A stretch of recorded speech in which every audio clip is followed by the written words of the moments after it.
pembeni yako, mwambie Mungu akubariki. Que Dieu bénisse. Amen. Que Dieu vous bénisse. Mungu abariki. Nous sommes encore heureux d'être au milieu de vous. Théophile. Mimi ni ndugu wenu Théophile. Pour ceux qui n'étaient pas là avant. Kwa wale wenye kwa pasiki ya tatu. Je viens de Goma. Natoka mji Bugoma. N'y allez pas. Msiende huko. Voici il est dans les chambres. Tazama kwa katika machumba. Ne le croyez pas. Msiamini. Car kwani comme l'éclair part de l'Orient gisi mianga natoka kutoka mashariki et se montre jusqu'en Occident, nenda mkusini, ainsi sera l'avènement du Fils de l'homme. Hivyo takuwa kuonekana ya mwana ya watu. Comme l'éclair part de l'Orient en Occident, natoka asubuhi nenda magharibi, ainsi sera l'avènement du Fils de l'homme. Ili takuwa kutembea mwana kondoo, mwana watu. Est-ce que vous le croyez? Je mnaamini? Ça aussi c'est notre promesse. Hiyo pia na kwa ahadi yetu. Vous pouvez vous mettre, nous avons déjà commencé. Neza keti pale tunaanza. Que Dieu soit avec nous. Bacha Bwana Mungu akuwe pamoja nasi. Comme l'éclair part de l'Orient et se montre jusqu'en Occident, ainsi sera l'avènement du Fils de l'homme. Le mercredi, nous avons vu une de nos promesses, la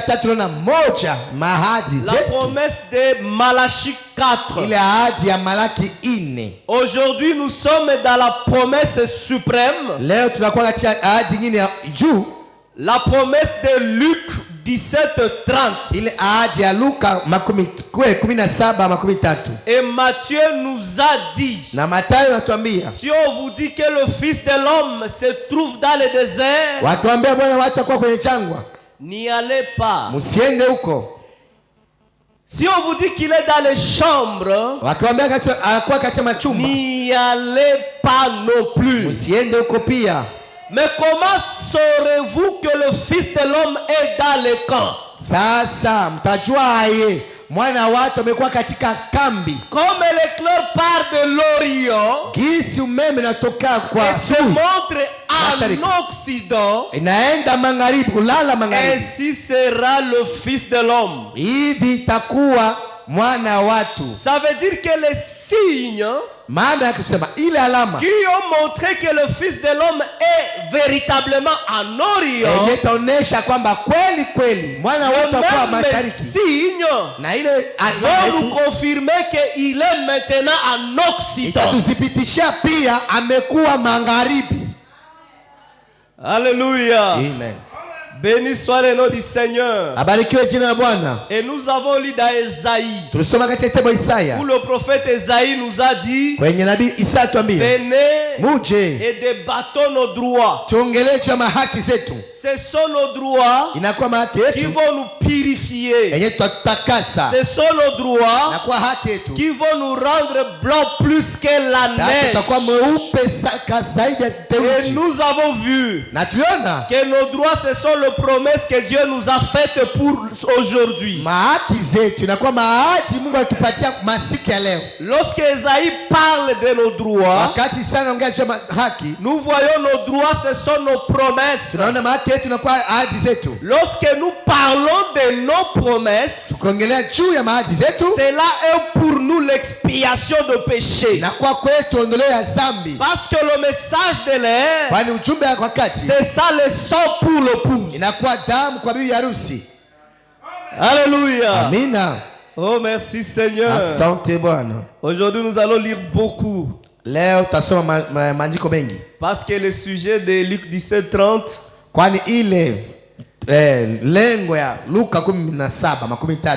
c'est un sujet un peu compliqué. Mais je pense que l'Éternel nous aidera. Voici 3 preuves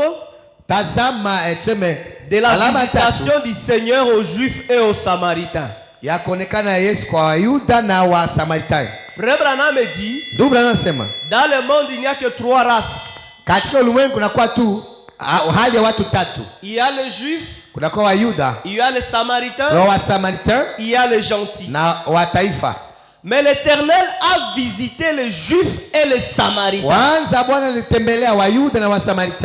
Et frère Branham me dit, de la même manière que l'Éternel a visité les Juifs et les Samaritains, il doit également visiter le peuple des gentils.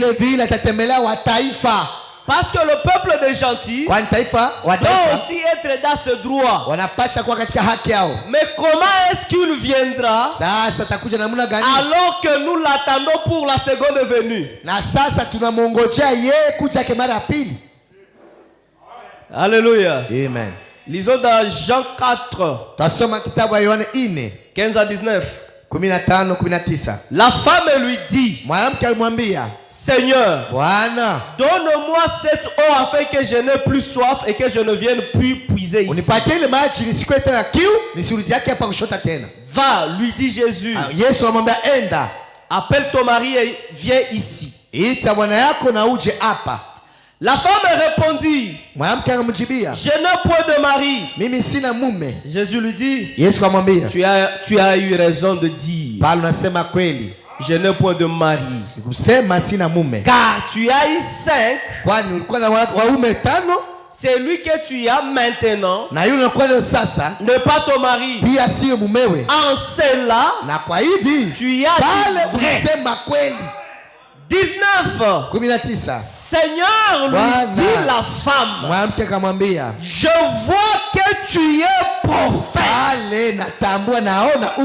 Ce qui a confirmé que Jésus était prophète devant la femme samaritaine, c'est lorsque la femme samaritaine, c'est lorsque Jésus discerna le pensée de la femme samaritaine. Alléluia. Amina. La femme lui dit, je sais, 25. La femme lui dit, je sais que le Messie doit venir. C'est lui qu'on appelle Christ. Et quand il sera venu, il nous annoncera toutes ces choses. Lorsque la femme samaritaine parle de toutes ces choses, il est en train de parler des secrets de cœur. Ce que personne ne sait. C'est elle-même qui savait les hommes avec qui elle courait.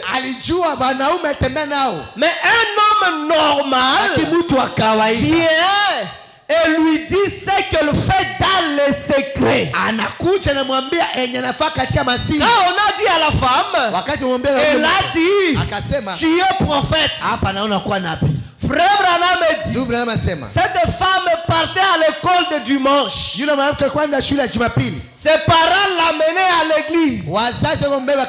Voilà pourquoi elle a dit, on nous a dit que lorsque le Messie viendra,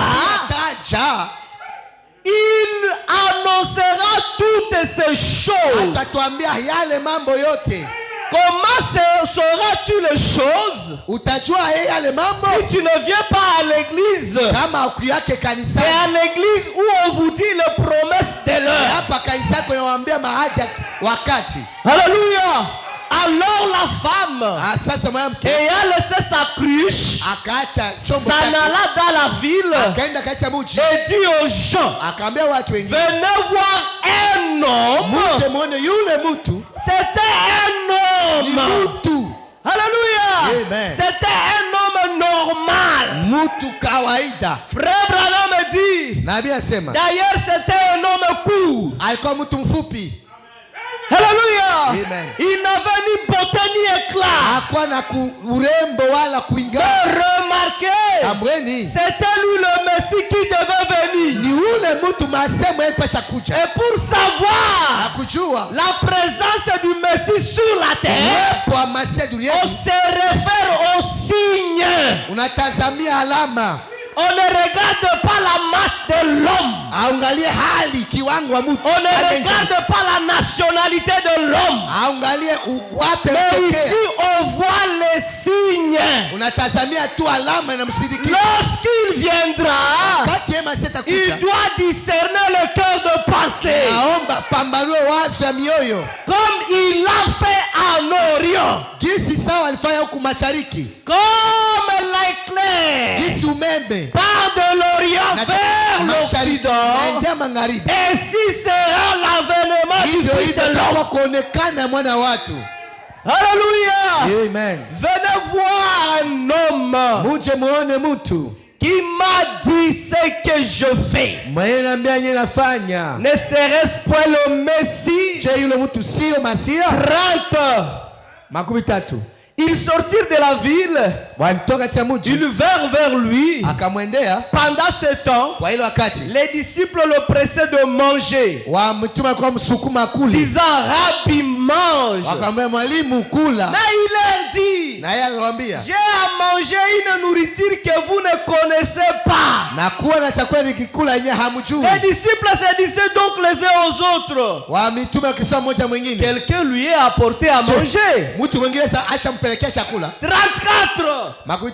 Jésus leur dit, ma nourriture est de faire la volonté de celui qui m'a envoyé et d'accomplir son œuvre. Alléluia. Jésus était déjà content parce qu'il était en train d'accomplir l'œuvre de son Père. Parce qu'il était en train de discerner le pensée. Il disait, Seigneur, merci. Parce qu'une des tâches que tu m'as données, je l'ai accomplie. Les disciples étaient aveugles. Ils ne voyaient pas les accomplissements de la promesse. Alléluia. Amen. L'homme ne vivra pas de pain seulement, mais de toute parole qui sort de la bouche de l'Éternel. Alléluia. Amen. Lorsque nous sommes en train de parler de ces choses, l'épouse jubile. Et plus l'épouse jubile, ça c'est l'expiation de ses péchés. Frère Branham dit, aujourd'hui il est facile d'aller au ciel qu'aller en enfer. Alléluia. Parce que le fait d'écouter ces choses, le fait d'écouter les promesses de l'air, c'est déjà l'expiation de vos péchés. Ésaïe 1:18. Alléluia. Amen. Nous sommes dans la Bible. Alléluia. Amen. Il ne veut pas dire que nous sommes en train de lire le petit livre.